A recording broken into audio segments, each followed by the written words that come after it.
ওই জামাত শিবির রাজাকার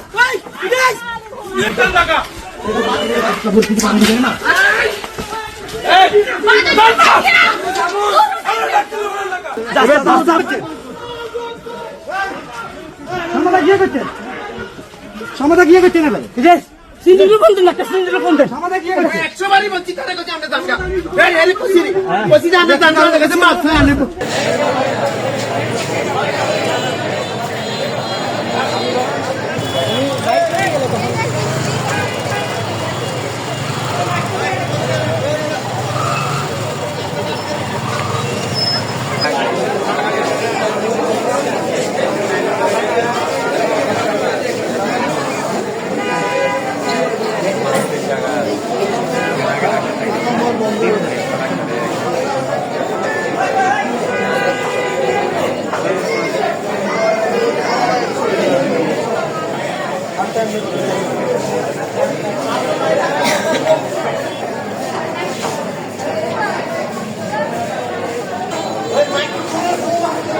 আমার বাসুরের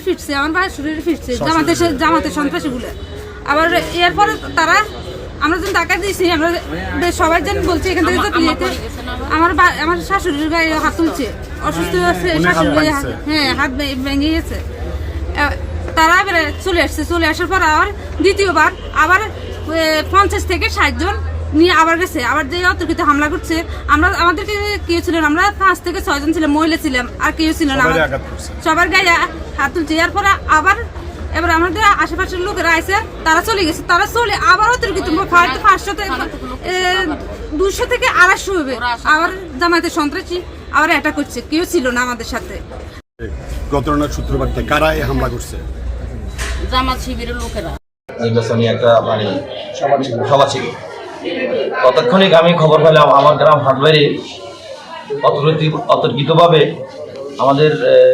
স্বেচ্ছাসেবক দলের সভাপতি মিজান খানের বাড়িতে হামলা করতেছে এমন ভাঙচুর করতেছে আমি যতটুকু জানলাম তার বোনেরই মারছে এটা জামাত ইসলামের ছেলেপেলেরা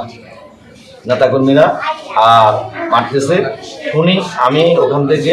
আমাদের ইউনিয়ন সভাপতি আমি এমনকি সেক্রেটারি আমার গাড়িতে নিয়ে ধরেন আমি হাটবাড়ির দিকে রওনা দিয়েছি হাটবাড়ির দিকে রওনা দেওয়ার আমি সর্দির বাজার পার হওয়ার পরে যখন আমি রানিং নিব হাটবাড়ির দিকে এর আগেই আপনার 50-60 জনের উপরে এই জামাত ইসলামের নেতাকর্মী আমি অনেকেরই 1-2 জনের আমি চিনি যেটা শহীদ তার নেতৃত্বে সেখানে এরা উপস্থিত ছিল পরে আমার গাড়ি দেখি সর্বপ্রথম গাড়িতে গুলি করি এরপরে যাই আমার গাড়ির আশেপাশে গ্লাসগুলো ভাঙিয়ে ফেলাইছে এমনকি আমাকে কোপ মারি